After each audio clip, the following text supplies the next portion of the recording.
보시면은 여러분들 뭐 느끼는 거 없으신지요?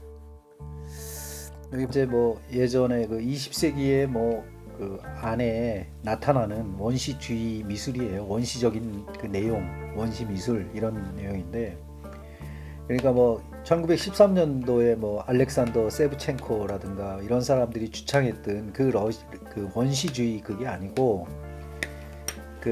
그때 막 그 그 원시로 돌아가자, 그 원시의 뭐 그런 형태, 새로운 실험, 뭐 추상 그런 표현을 설명한 책이 아니고, 뭐 이렇게 딱딱한 책은 아니에요, 이 책은. 근데 이제 제가 이거를 잠시 그 좀 들여다본 결과로는 굉장히 재밌는 책이, 그 내용이 있어서 제가 이거 소개시켜 드리려고. 이렇게 보면은 이렇게 보면은 이게 이제 명사들이죠. 프리미티비즘.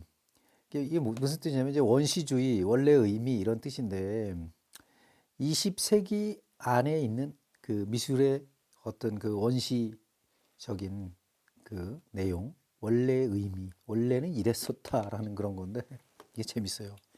이 피카소의 그림이죠.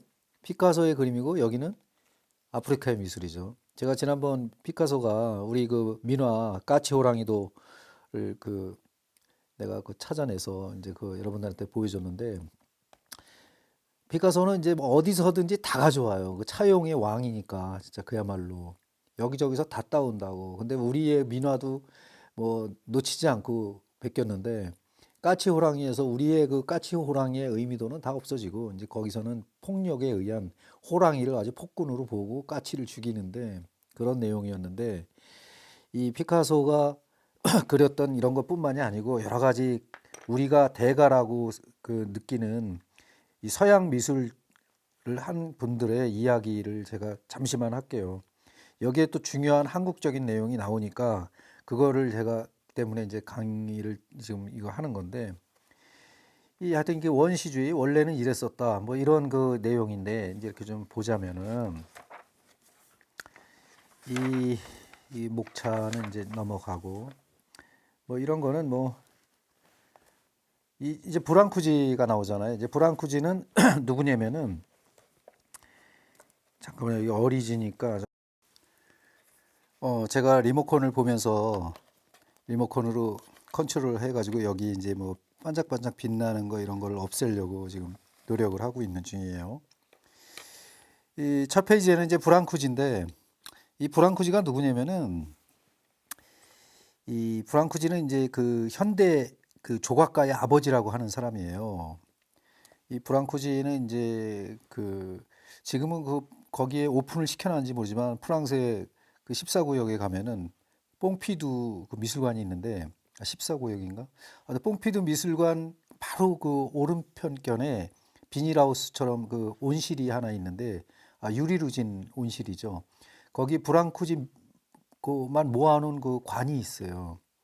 1층으로 형성된 건데 똑같이 브랑쿠지의 미술관처럼 저기 화실처럼 꾸며놓은 데가 있어요. 거기 보면 브랑쿠지의 그 조각을 많이 볼 수 있는데, 이 브랑쿠지 같은 경우에는 그 우리나라에도 영향을 많이 미쳤어요. 우리나라의 그 말하자면 예전에 뭐 서울대하고 홍대를 갖다가 옛날에 이분화 시켜서 많이 나눴었는데, 서울대에도 그 브랑쿠지를 따르던 제자들이 있었고, 아니 그냥 브랑쿠지 선생하고 이렇게 뭐 같이 했다는 게 아니고 그 파가 있어요. 어떤 현대미술 그 이렇게 조형적인 파로 보면은 구상적인 사람들하고 어떤 그 이렇게 좀 약간 그 이 비구상이지만은 브랑쿠지에 가까운 그런 조각가들, 그런 분들이 계셨는데, 뭐 홍대도 마찬가지죠. 근데 홍대는 좀 구상이 강한 편이니까 이제 구상 쪽으로 많이 발전하셨고, 지금도 이제 뭐 제가 제 친구인 뭐 한지섭 선생이나 이번에 바티칸 성당에 뭐 어마어마한 그 일을 하고 오셨잖아요. 뭐 김대건 신부상을 거기다가 탁 설치하고 오셨는데 너무 자랑스럽죠. 아무튼 이제 그 얘기를 하려고 그러는 게 아니고, 지금 보면은 이 지금 이 내용이 이 불안구지부터 먼저 나오는 이유가 있을 거야. 한번 이제 넘어가 보죠. 뭐 이게 사실 이제 브랑쿠지의 조각인데, 브랑쿠지의 조각을 보면은 뭐 어떤 형태가 이렇게 있어요. 좀 그 길쭉하고 마치 그 모딜리아니아식의 어떤 인물의 그다음에 코를 그린 형태라든가 눈, 이게 보면은 약간 그 토속적인 그 느낌이 나오죠. 여기도 이제 브랑쿠지의 이제 이 포옹이라는 그 어떤 조각인데, 일단 여기서 한번 넘어가 보자고요. 그러면 그 시절에 아프리카 미술은 어땠느냐 이걸 한번 보자고요. 이 브랑쿠지의 이거 미술이고, 여기는 이 형태도 마찬가지로 브랑쿠지 거네. 르프리미에버, 이 처음이다 이런 뜻인데. 그러면 이거를 이쪽으로 이제 대별을 시켰네요. 여기는 이제 그 이게 뭐냐면은 스스 브랑쿠지 에뚜디 부후 프리미어바 반바라. 이 말하자면 이제 이 그 어떤 토속품들이에요. 이제 말하면 이게 이 토속품들을 갖다가 이렇게 데생을 해가지고 이 작품을 만들어낸 거예요. 차용이죠. 제가 말씀드리고 그런 차용은 이런 거를 말씀드리는 거예요. 이 차용적인 얘기 가져왔단 말이에요. 베꼈다는 말이죠.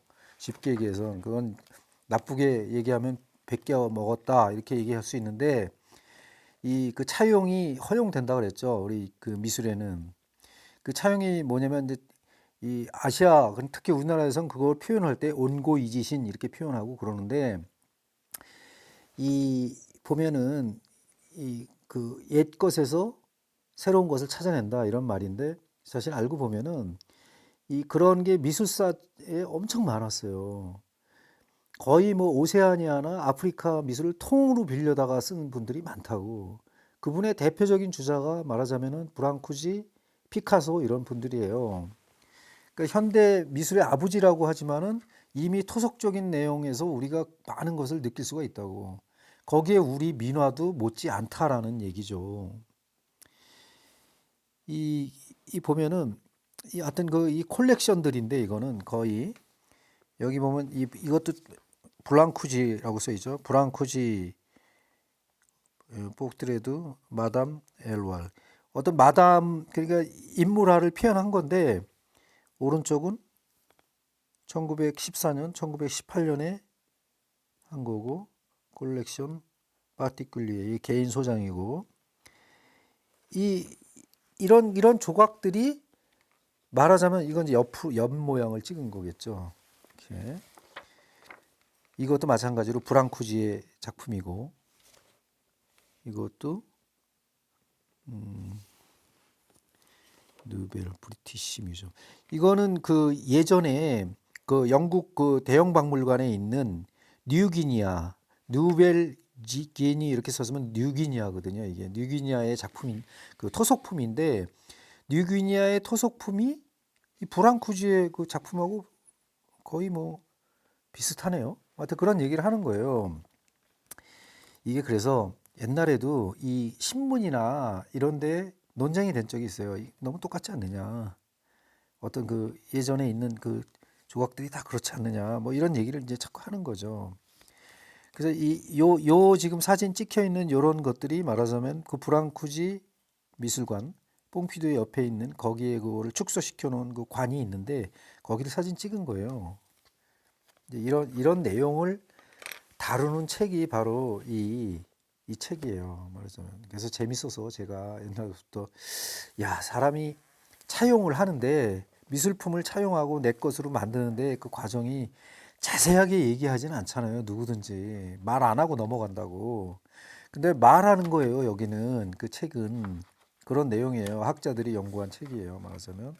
그래서 이것도 마찬가지로 브랑쿠지의 이제 거대한 이런 조각하시는 분들 많아요. 우리나라에도 젊은 분도 계시고 이런 식으로 턱턱 이렇게 조형학적으로.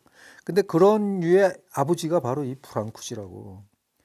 근데 이 바하마에서 만든 토속품을 보면은 그 옛날 민속품을 보면은 그 형태가 있어요. 이렇게 촉촉촉촉촉촉 써가는 거. 거의 비슷하죠. 이 형태의 계단 형태는.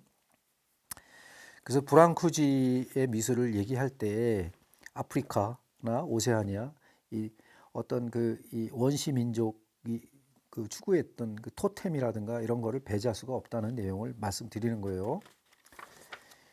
그리고 제가 그 30분 분량으로 하기 때문에 지금 이제 시간을 보면서 할게요. 벌써 7분이 지났는데 이 보면은 어떤 그 이 뮤즈에 있는 그러니까 어떤 그 이거는 이제 컬렉션이니까 이 파블로 피카소의 뭐 이건 이제 피카소가 만들었나?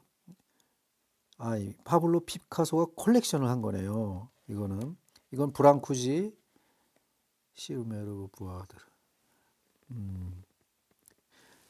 이거 말하자면 이제 브랑쿠지의 미술이고 이게 뭐라고 써 있는 거야? 파블로 피카소의 컬렉션인데 마리나 컬렉션, 마스크도 업무 보고일르 이 꼬띠드부아 거기에 민속품인데 그거를 갖다가 이제 그 피카소가 컬렉션 한 거죠. 이제 말하자면 대놓고 난 이렇게 했다 그런 거죠. 이거는 이제 필라델피아의 뮤지엄에 있는 저건데 아무튼 이 거기에 있는 그 컬렉션이고 이거는 이것도 블랑쿠지 작품이네. 이것도 브랑쿠지 작품이고 그거를 이제 얘기하는 건데 이런 토속품이 이런 식으로 돼 있다 뭐 이런 내용이죠. 죄송합니다. 제가 지금 눈이 잘 안 보여. 저도 눈이 안 좋아서. 지금 이 형태가 뭐냐면 이게 이 천장에 이렇게 유리로 이렇게 돼 있잖아요. 이게 지금 브랑쿠지 미술관이에요. 그 뽕피도 옆에 있어요. 꼭 보시길 바래요. 브랑쿠지 미술에서 가장 중요한 건 요거 옆으로 뉘어져 있는 그 이런 작품들, 사람을 뉘어놓은 거 이런 게 유명하죠. 이거는 나이지리아에서 만든 민속품인데 그 이 나무를 깎아서 만든 민속품들이에요. 그 형태가 거의 조각상이죠. 뭐 어떤 그 이런 표현 같은 거, 그다음에 얼굴 표현 이런 게 진짜 뭐 피카소는 울고 가라 그런 표현이 많죠. 자, 그런 거를 이 책에서는 얘기하는 겁니다. 여기서는 이제 만빌러는 또 어디냐? 제가 모르는 그런 것도 있네요. 콜렉션 브리스 홀컴 모르겠고 아무튼 그런 표현들이 그 이 원시 미술에서도 있었다. 근데 여기 보면은 아이고 이 그 원시 미술 우리가 말하자면 이런 민속품이나 아프리카 미술, 아프리카 토속품 같은 거를 갖다가 이렇게 응용을 해서 그리는 작가들이 꽤 많았었죠. 이거는 이거 누구냐? 백 뭐야 이게 백스테인, 마크 백스테인. 뭐 처음 들어보는 작가인데 그 아프리카의 그 토속품들을 그린 거네요. 말하자면은 1919년에 그렸네. 웨일스 육두와 1919년이면 우리 일제 시대 때 이 일본 사람들 정말 그 시절인데 1919년 우리 3.1 운동할 때 아닌가요? 3.1 운동 맞네. 1919년이니까 이게 이제 뭐 콜렉션 파티클리 이것도 개인 소장품인데 뭐 이런 식으로 아프리카 미술을 갖다가 이 페인팅을 한 사람도 있었고 뭐 이런 건 양호한 거죠. 그냥 그린 거니까 그 상대 대상을 그린 거니까 그런 내용인데 그런 내용 중에 오늘 이제 최고로 주제 삼을 요런 제가 편집할게요. 아무튼 이런 내용을 이렇게 쭉 보다 보면은 뭐 그 시절에 그 어떤 그 미쳤던 그 이 아프리카 미술이라든가 아니면 나이지리아 이건 나이지리아 그 저건데 이 사람이 굉장히 많이 했네요. 에른스트 르디크. 난 그 처음 들어보는 작가인데 또 제가 몰라서 그렇겠죠. 뭐. 제가 이 사람 때문에 지금 이 그 책을 들친 게 아니에요, 사실은. 이거는 뭐 그 부조니까 석벽에 있는 걸 갖다가 그대로 띄워와서 이렇게 뮤지엄에 있는 건데 이게 똑같이 이렇게 했다 뭐 이런 건데 프렌치 마크 프레스트당 아무튼 이렇게 그 원시 미술이나 뭐 나이지리아, 아프리카 이런 데 그 미술품에서 이렇게 판화라든가 뭐 이런 식의 드로잉 같은 거를 인용을 했다라는 그런 내용이에요. 이제 이런 거 보면은 여기에 이제 아프리카 미술과 그거에 끼쳤던 영향들 그런 걸 같이 대별해서 이렇게 전시를 이렇게 한 거고요. 이런 전시는 굉장히 재밌죠. 여기 보면은 여기서부터 이제 나오네요. 제가 이 사람 때문에 이 책을 지금 그 설명을 하려고 하는 거예요. 여기 제가 이 보세요. 이 어떤 그 이런 탈바가지 뭐 그런 거 표현 여기에 보면은 이거는 민속품인데 이거를 이렇게 해서 이렇게 차용을 했다 이런 내용이에요. 이런 내용을 갖다가 제가 이거를 보여드리기 위해서 지금 여러분들한테 이제 피는 거예요. 이렇게 해서 에밀 롤데가 진짜 엄청나게 차용을 했네.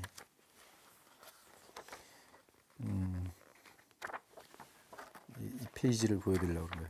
이걸 딱 보시면은 여러분들 뭐 느끼는 거 없으신지요? 여기 보면 천하 제일 대장군 우리나라 거잖아요. 이 보면 베를린 뮤지엄에 있는 건데 이 에밀 롤데가 1867년, 1956년까지 산 그 표현주의 작가예요. 독일에. 그 이 독일계 덴마크 사람인데요. 덴마크 아무튼 이분이 이 작가가 우리의 그 이 천하 대장군을 어떻게 표현했냐면 이렇게 표현을 했는데 이 제목이 참 재밌어. 제목이 뭐냐면 선교사예요, 선교사. 르 미시오넬. 그 선교사를 갖다 이렇게 표현을 했다고. 그러니까 여기는 선교사한테 뭐 갖다 바치는 아프리카의 여인 뭐 이런 걸 표현했고 이요 요런 요 이런 느낌의 요것도 조각상이 그대로 있어요. 파리에 가면은. 그다음에 여기 마스크. 이 마스크는 이 마스크를 갖다가 차용을 했네요. 봉고 국가의 마스크를 그대로 차용을 해서 이렇게 그림을 그렸다. 그리고 우리 그 베를린 박물관에 있는 그 천하 어떻게 거기까지 가 있는지는 모르겠지만은 우리 그 천하대장군의 모습을 이렇게 표현을 해가지고 그림을 그렸는데 그때 당시에는 우리의 그 민속적인 내용의 그런 거를 그냥 이렇게 미셔너리 어떤 선교사적인 역할로 이렇게 봤다. 참 신기한 내용이죠. 그래서 그걸 보는데 사실 우리가 민화라든가 우리 민속품이라든가 이런 걸 가지고 우리가 작품으로 해가지고 성공하기 어려웠어요. 우리나라는. 왜 그러냐면 그런 미술품들을 키치미술이라고 했고 약간 좀 저급시 했거든. 근데 보세요. 이 사람들은 우리보다도 1867년에 태어난 사람이죠. 그러니까 이 양반이 1956년에 돌아가셨으니까 지금서부터 거의 막 70년 전, 80년 전 사람이잖아요. 그때 우리 그 어떤 민속품이나 이 그 어떤 이 새로움을 알아보고 자기 작품에 이용했던 작가예요. 그래서 참 이런 거 보면은 이 독일 미술이나 어떤 그 프랑스 그때 그 어떤 그 대단했던 그 국력을 실감할 수 있죠. 이런 미술이 나올 수 있었으니까 현존하는 그 현세에. 그 사실 이 에밀 롤데를 좀 약간 좀 살펴보자면 에밀 롤데는 제가 이제 그 예전에 그 수채화풍의 거대한 그 풍경, 바닷가 이런 걸 좋아해서 제가 책을 산 적이 있는데 이 에밀 롤데는 엄격하게 얘기해서는 나치주의자예요. 그러니까 반유대주의자지. 그러니까 독일 나치에 협조한 사람이죠. 쉽게 말하자면. 근데 이제 그 시절에 그 베를린에 살았는데 베를린에 그 살던 어떤 그 이 민속 수집품 하는 분이 있어요.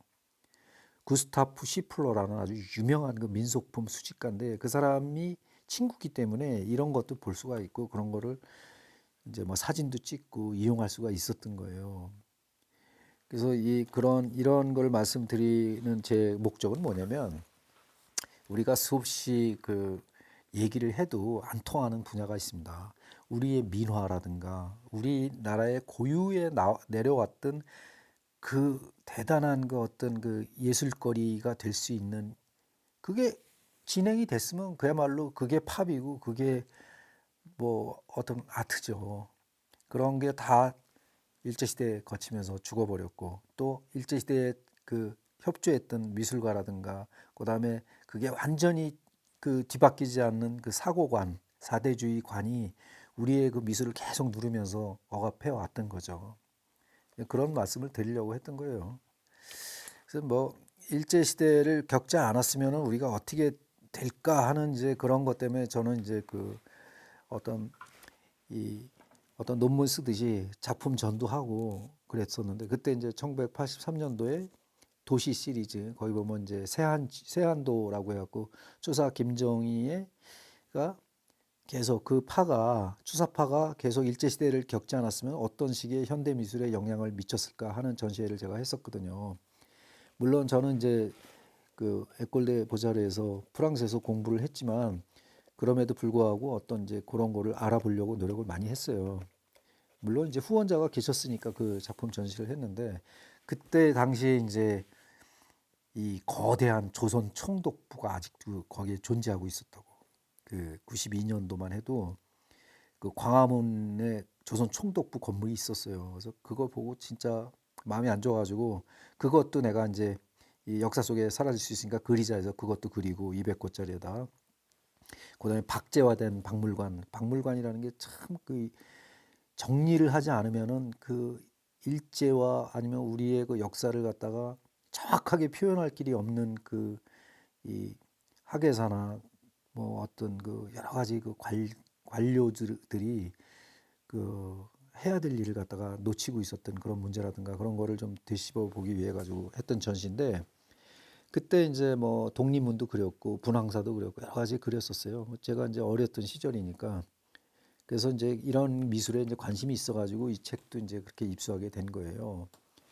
보니까 10분이 넘었으니까 좀 있으면 30분 분량이 되는데 그래서 이런 그림이라든가 어떤 피카소가 말하자면은 이 우리의 민화를 차용해 가지고 우리의 그 어떤 의도와는 전혀 상관이 없는 형태로 서양 미술에 차용을 해서 대별시켜 버렸다. 이런 내용을 지금 제가 말씀드리는 거예요.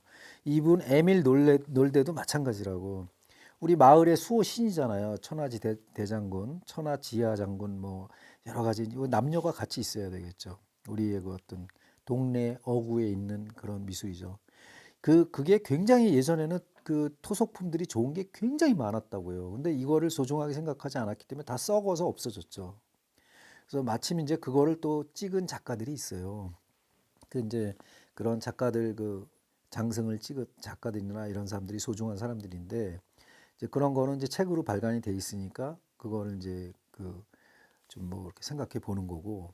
그래서 이 우리의 그 쭉 내려오던 어떤 그 이마지네이션, 그러니까 이마지적인 어떤 그 이 상상 속에 그 잘 표현될 수 있었던 우리의 그 어떤 그 이야기거리가 너무나 격변기를 통하고 그다음에 사대주의를 통하면서 얼만큼 변색이 되고 어떤 식의 사관들이 우리의 머릿속에 뿌리 박혀 있는가를 갖다가 얘기하는 거예요. 저는 지금 제가 뭐 오늘 강의는 여기까지 하고 여기 다 그런 표현입니다. 여기 보면은 이 탈도 보면은 그 우리의 그 하회탈 그런 느낌도 자꾸 나면서 좀 다 호환이 되죠. 어차피 미술이라는 거는. 이거에 대해서는 뭐 한 번 더 시간을 가질게요. 왜냐면 여기 마스크적인 그런 공부를 하려면은 이거를 해야 되거든요. 그래서 그런 거고 이거 보면은 까를로 까레 이거 뭐 큐비즘의 어떤 그런 것도 이제 나오고 좀 나중에 재밌게 한번 해보겠습니다. 이거는 수업을 이 책이 재밌어요. 그래서 이것도 보면 레제는 또 이렇게 연구를 했네요. 좀 다시 한번 강의를 하겠습니다. 이거에 대해서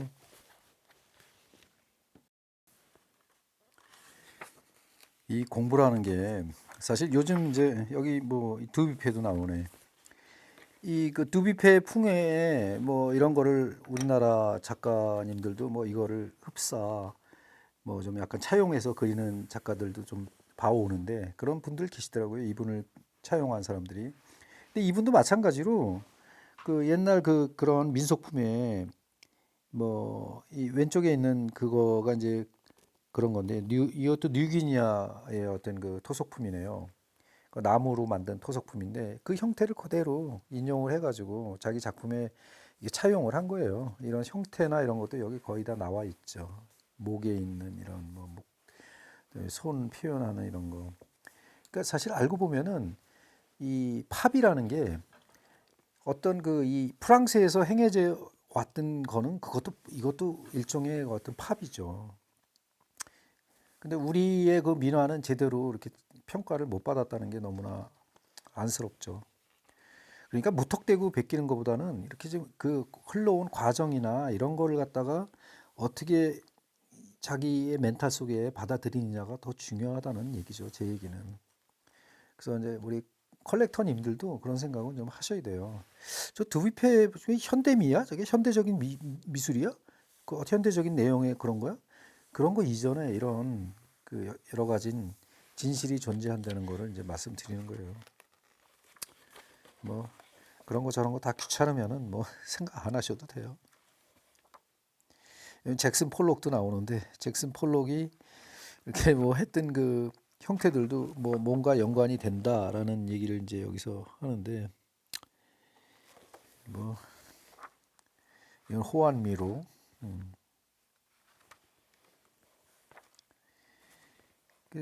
이런 거를 이제 공부하면은 조금 더 이렇게 우리가 그 생각이 깊어지면서 이제 그 어떻게 받아들여야 되냐 미술을 갖다가 현대 미술이라는 게 도대체 어떤 식으로 이렇게 진행이 되어 왔었느냐 뭐 이런 거를 좀 볼 수가 있어요. 참 재밌죠. 우리도 이렇게 철 가지고 하시는 분이 있는데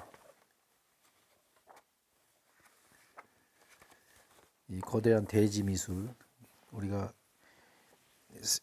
어떤 그 미스테리라고 하죠. 뭐 그런 것도 여기 이 책에 소개되고 있고 아무튼 이거에 대한 얘기는 제가 좀 시간이 날 때 제가 좋아하는 아로요 뱅크인데 아로요 뱅크도 말하자면 거기서 왔고 이 키츠 하링도 어떤 이 선이나 이런 거 보면은 그 아프리카 미술의 그 무슨 미술이라고 하죠? 이런 게 있잖아요. 그런 형태들 거기에서 이제 온 걸 많이 사용을 했고 그러니까 연관이 안 되는 사람이 없어요. 사실은 20세기 미술은 그런 거고 이제 우리는 우리의 이제 문제가 남아 있는 거죠. 우리는 우리 미술을 어떤 식으로 잘 진짜 비빔밥처럼 잘 버무려 가지고 우리 거를 찾아 먹느냐 이거는 이제 여러분들의 몫이죠. 저와 여러분의 몫이죠. 여기까지 하겠습니다.